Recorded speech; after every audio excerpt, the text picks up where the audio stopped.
A stadium holding 80,000 people, and not one of them is breathing.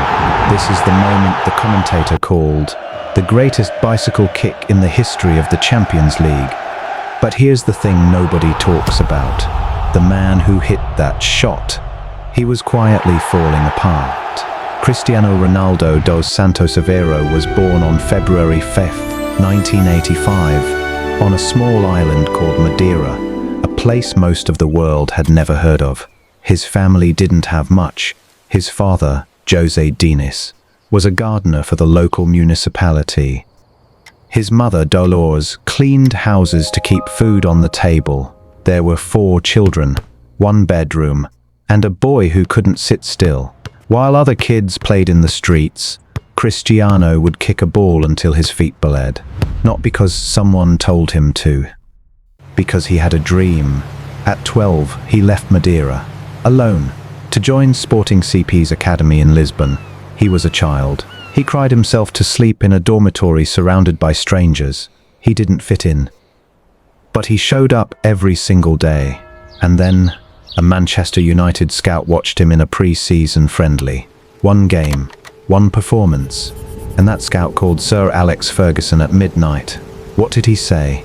We'll get to that. August 2003. Cristiano Ronaldo joined Manchester United for £15 million. He was 18 years old. He wore the number 7 shirt, the shirt previously worn by Eric Cantona, David Beckham, George Best. The English press were brutal. They called him a show pony. Too many tricks, too much flair, not enough end product. But Sir Ferguson saw something the press couldn't see. He saw a war inside a boy who hadn't decided yet whether to fight it or run from it.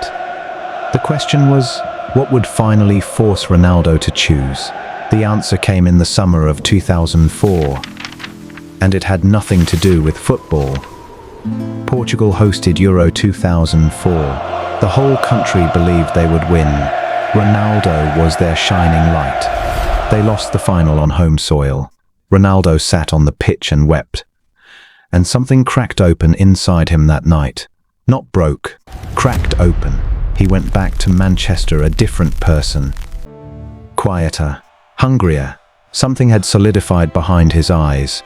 He began training at hours nobody else was there. He studied his own footage like a student preparing for an exam he was terrified of failing. By 2006-07, he was the most feared winger in the Premier League. By 2007-08, he was something the game hadn't quite seen before.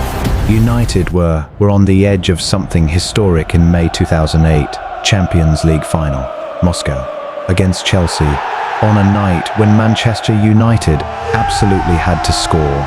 They scored, and the man who made it happen was wearing number 7. But here's what nobody reported. That same week, a secret he'd been carrying for months was about to change his life forever. In June 2010, Cristiano Ronaldo announced to the world that he had become a father, a son. Cristiano Ronaldo Gio. But there was something else. Something he guarded with an intensity that rivaled his protection of his own goal record. The identity of the boy's mother.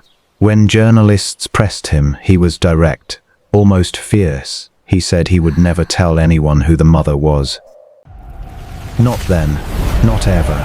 And in an era where everything is leaked, exposed, and monetized within minutes, he kept that promise.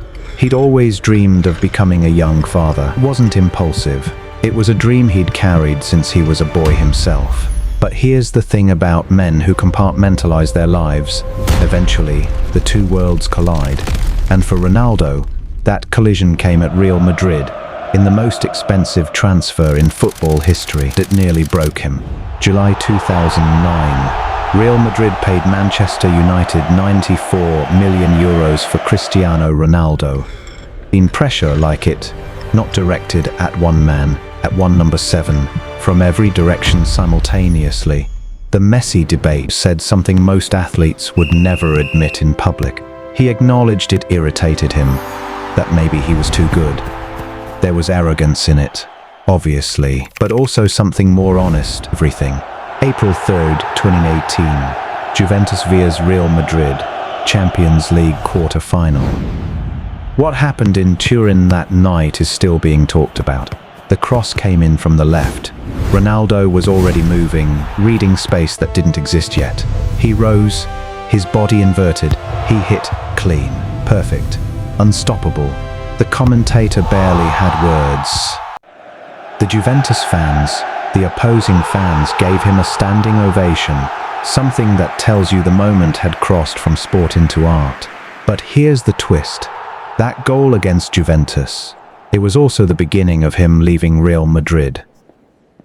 Because 12 months later, Ronaldo signed for Juventus, the club whose fans had cheered him like a god. There is a version of Cristiano Ronaldo almost no camera has ever captured.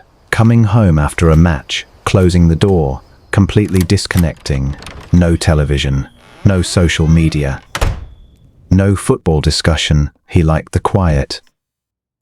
He liked not having pressure. The man who could generate more crowd noise than almost anyone alive. Silence by Sunday morning.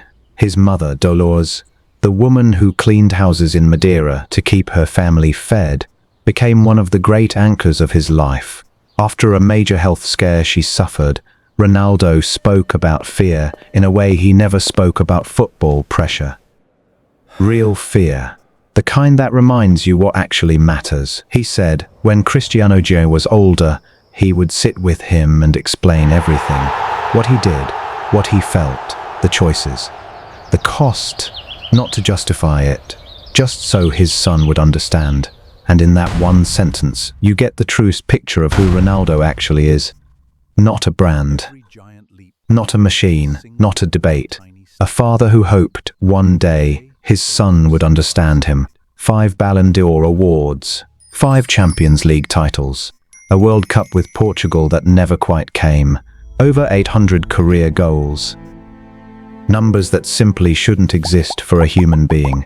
But statistics don't tell you about the boy who cried himself to sleep in a Lisbon dormitory. They don't tell you about the man who refuses to reveal a secret, because some things are not for the world. They don't tell you about the father in a quiet garden on a Sunday, disconnected from a world that cannot stop discussing him. The commentator called that night in Turin the perfect ending to the perfect performance. And maybe it was, but the thing about Cristiano Ronaldo is, he doesn't do perfect endings. He does another chapter, because the ambition was never really about trophies. It was never really about Messi. It was never really about the noise. It was about a dream a boy had on a cracked concrete pitch in Madeira. To be the best, to make his mother proud, to watch his son grow into a man, the greatest bicycle kick in Champions League history. And behind it, a person the cameras never fully captured. That's the legend. That's Ronaldo.